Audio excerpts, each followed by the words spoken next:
দীর্ঘ 4 বছরের বেশি সময় দলের বাইরে থেকে ফের তৃণমূলে ফিরলেন পূর্ব মেদিনীপুর জেলার শান্তিপুর গ্রাম পঞ্চায়েত এলাকার শ্রমিক নেতা সেলিম আলী। বৃহস্পতিবার তমলুক সাংগঠনিক জেলা তৃণমূলের কার্যালয়ে জেলা পরিষদের সভাধিপতি উত্তম বারিকের উপস্থিতিতে তৃণমূলের পতাকা হাতে তুলে নিলেন সেলিম আলী। উল্লেখ্য, 2022 সালে পূর্ব মেদিনীপুরের শান্তিপুর 1 নম্বর গ্রাম পঞ্চায়েত প্রধান সেলিম আলীর নামে একের পর এক অভিযোগ জমা পড়ে অভিষেক বন্দ্যোপাধ্যায়ের দপ্তরে। দলীয় স্তরে অভিযোগ খতিয়ে দেখে অভিযোগের সত্যতা প্রমাণিত হতেই অপসারণ করা হয় সেলিম আলীকে। অপসারণের পর কেটে গিয়েছে কয়েকটি বছর। বিধানসভা নির্বাচনের আগে ফের দলে ফিরলেন কোলাঘাটের তৃণমূল কংগ্রেসের দাপুটে প্রাক্তন শ্রমিক নেতা সেলিম আলী। দলের নির্দেশে বিধানসভা ভোটের আগেই তার দলে ফেরা।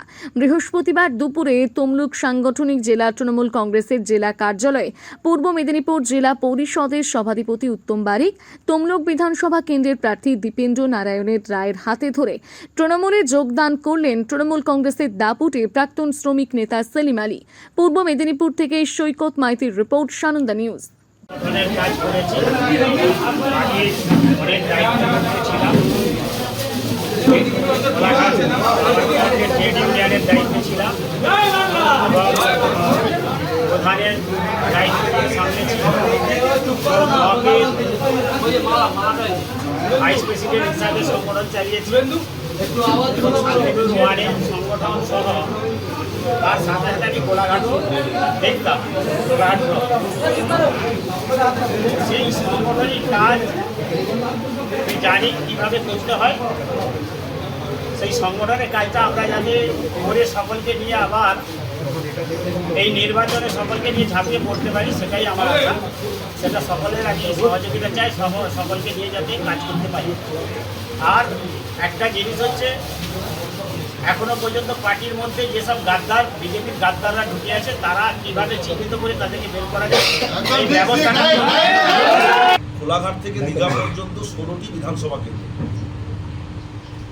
যখন 2021 সালে নির্বাচন হয়েছিল, যিনি আজকে বাংলার লোডশেডিং বিরোধী দলনেতা, সেদিনকে তিনি বলেছিলেন 2021-এর নির্বাচনের ঠিক আগে যে আমরা কোলাঘাট থেকে ঝাড়গ্রাম পর্যন্ত 35টি আসনে 35-0 করে দেবো, তৃণমূল কংগ্রেসকে মুছে দেবো।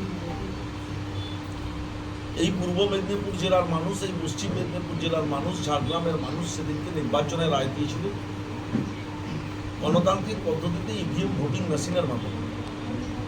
আপনারা সেদিনকে দেখেছেন যে কটি আসনে সেদিনকে ভারতীয় জনতা পার্টি জিততে পেরেছিল।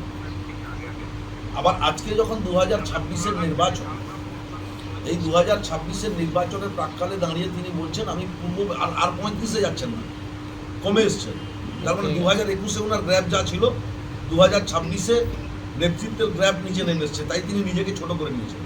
তিনি এখন বলছেন যে কোলাঘাট থেকে দীঘা এই 16টা আসনে আমরা 16-0 করে দেব। আর আমরা দায়িত্বের সাথে বলছি যে আপনি আগে নন্দীগ্রামে নির্বাচনে জয়লাভ করুন, তারপরে পূর্ব মেদিনীপুর জেলার 16টা আসনের কথা হবে। আমি আপনাদেরকে বললাম যে নন্দীগ্রামের যেদিনকে 4 তারিখ নির্বাচনের ফল প্রকাশ হবে, আপনারা দেখে নেবেন নন্দীগ্রাম বিধানসভা কেন্দ্রে নন্দীগ্রামের মানুষ শুভেন্দু অধিকারীকে 15,000-এর বেশি ভোটে পরাস্ত করবে। নাম্বার 2, এই যে পূর্ব মেদিনীপুর জেলার 16টি আসন, 16টি আসনের মধ্যে 12টি আসন সর্বভারতীয় তৃণমূল কংগ্রেস জয়লাভ করবে। যারা এখনো পর্যন্ত প্রার্থী তালিকা প্রকাশ করতে পারছে না, যারা পূর্ব মেদিনীপুর জেলায় নিজেদের গোষ্ঠী কন্দলের কারণে প্রার্থী তালিকা প্রকাশ করতে এখনো পর্যন্ত পারেনি, তারা পূর্ব মেদিনীপুর জেলায় জেতার স্বপ্ন দেখছে। আবার যারা সারা বাংলায় নাকি বলছেন যে পরিবর্তন আসছে, পাল্টানো চাই, পাল্টানো দরকার, বিভিন্ন ধরনের স্লোগান দিচ্ছে। আবার সে চৌকামে আপনারা দেখে নেবেন, চতুর্থবারের জন্য বাংলার মাননীয় মুখ্যমন্ত্রী মমতা বন্দ্যোপাধ্যায় আবার নতুন করে শপথ নেবেন। বাংলার উন্নয়নের ধারা অব্যাহত থাকবে। বাংলার সম্প্রীতি, বাংলার শান্তি, বাংলার ঐক্য, বাংলার মৈত্রী আজকে মমতা বন্দ্যোপাধ্যায়ের হাত ধরে যেভাবে সারা বাংলায় বিস্তৃত হয়েছে, সেটা কিন্তু অব্যাহত থাকবে। বেলদা ও পার্শ্ববর্তী অঞ্চলের মানুষের সুস্বাস্থ্যের বিশ্বস্ত ঠিকানা মেসার্স সিদ্ধি বিনায়ক মেডিকেল। এখানে পাবেন উন্নত মানের সব ধরনের খুচরো অ্যালোপ্যাথিক ওষুধ, পাশাপাশি নির্দিষ্ট দিনে চেম্বার করছেন ভুবনেশ্বর থেকে আগত অভিজ্ঞ বিশেষজ্ঞ চিকিৎসকগণ। নাক কান গলা বিশেষজ্ঞ ডাক্তার রোহিত আগরওয়াল, সুগার রোগ বিশেষজ্ঞ ডাক্তার চন্দন পাত্র, পেটের রোগ বিশেষজ্ঞ ডাক্তার পদ্মলোচন পুষ্টি, অস্থিরোগ বিশেষজ্ঞ ডাক্তার বৈভব মোহান্তি, স্ত্রী রোগ বিশেষজ্ঞ ডাক্তার সৌমি ব্যানার্জি। ঠিকানা বেলদা কালী মন্দির রোড, নান্দনিক ক্লাবের বিপরীতে।